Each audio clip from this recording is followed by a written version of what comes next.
From his outrageous music to his underwear ad campaign, Marky Mark tells us how he grew up to become a multi-million-dollar phenomenon next.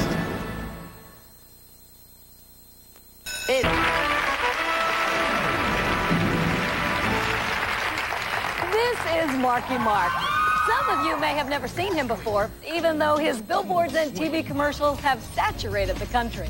But for 22-year-old Mark Robert Wahlberg, his meteoric rise to stardom is nothing short of incredible. At 15, he dropped out of high school. At 17, he was arrested for assault, spent 6 weeks in jail. At 19, he hit rock bottom, no direction, no future. And here's how a dead-end kid from Dorchester, Massachusetts beat the rap to become a superstar. I'm asking myself, how did I do that? And I'm like, damn. Yeah. You feel it, baby?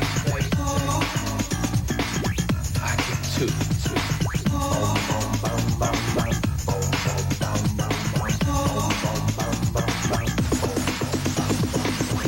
Just 5 years ago, the only picture you'd see of a 17-year-old Marky Mark was a mugshot.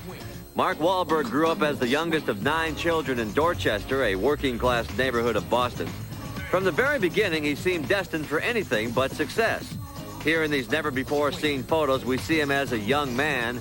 He quit high school and at age 15 abused alcohol and drugs and had numerous run-ins with the law. His parents went through a painful divorce, which only added to Mark's aimlessness. But Mark stayed close to his older brother, Donnie, with whom he shared an interest in rap music. Me and Marky used to listen to rap years ago. Rap was always there. You know, we used to write rap songs together just for fun when we were little kids. The two of them helped form a new band, but Marky's lack of discipline led him to quit shortly after. Donnie remained, and the new band, New Kids on the Block, went on to become a worldwide music phenomenon. While his brother was earning millions, Marky went to jail for assault and battery. All my friends had been in and out of jail, and I had been locked up a bunch of times. And I just, you know, it was a big turning point. But I think once he got home, he realized he never wanted to go back there, never. And just started having a more positive outlook on things. I couldn't change, you know, all at once, but realizing, you know, that I had a lot of problems and I had a lot of things in my life that I had to change, you know, I said, cool, well, let me take one thing at a time. How did Marky change? He went from behind bars to pumping bars. He literally lifted his self-esteem. The gym wasn't and still really is a place where I can, you know, go and relax and find myself and show myself that if I work hard at something, I'm gonna get something out of it. 18 months of pumping iron gave Marky a new body. But that wasn't all. Marky turned his newfound discipline to the music career he once rejected. How did he do that?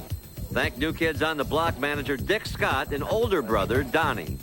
Dick was the one who initially said, boy, that little brother of yours, he could be a superstar. The muscles and it, he'll be huge. And I was like, you're right, you're right. There are some artists who are locked into one career and that's it, that's all they can do. But Marky just has an abundance of natural charisma that everyone recognizes. Yeah. Donnie wrote music for his buff baby brother, and Dick Scott had Marky open for the New Kids. The music took off. With Donnie as producer, Marky Mark and the Funky Bunch released their first album, Music for the People. It sold well over 1 million copies. Marky Mark had the body, the music, and the attitude, but the young rapper needed something to set himself apart from the crowd. How'd he do that? By dropping his drawers. I just pulled him down and I just saw like 50 million camera flashes. I was like, damn, and everybody was cracking up.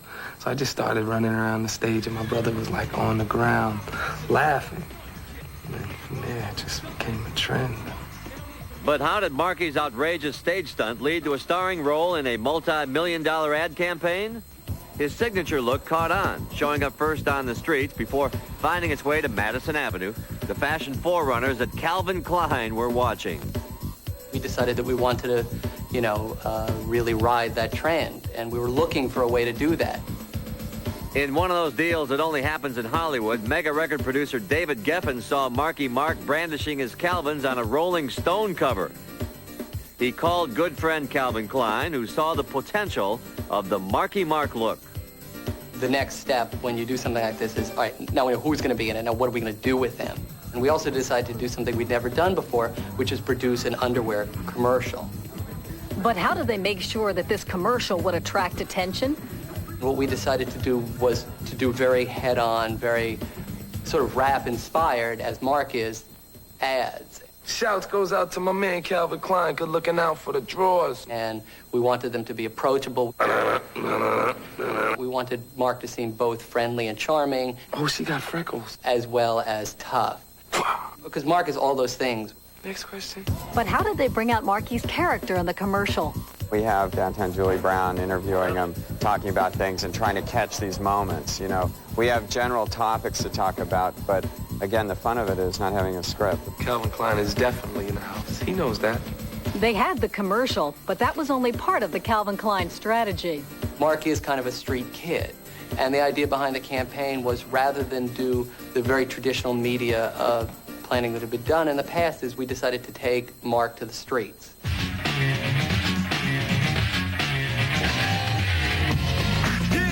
I like it. It's real classy. Makes me want to wear one of those. I would love to have a boyfriend that looks like Marky Mark. I wear Calvin Klein, so I think I'm as cool as Marky Mark. Since the ads began running, sales of Calvin Klein briefs have increased 40%. And now Marky Mark is known almost as much for those ads as for his music. Women love him, guys love him, and gay guys love him. The world loves him, and I think that's great. But how does Marky Mark feel about being an underwear model? It's good because it's introducing me to people who normally wouldn't listen to a Marky Mark record. And you better believe that when they're up there looking at me in my drawers, I'm going to say, hey, I got a record. It's saying a lot. You know, listen to it. Come on, come on, come on.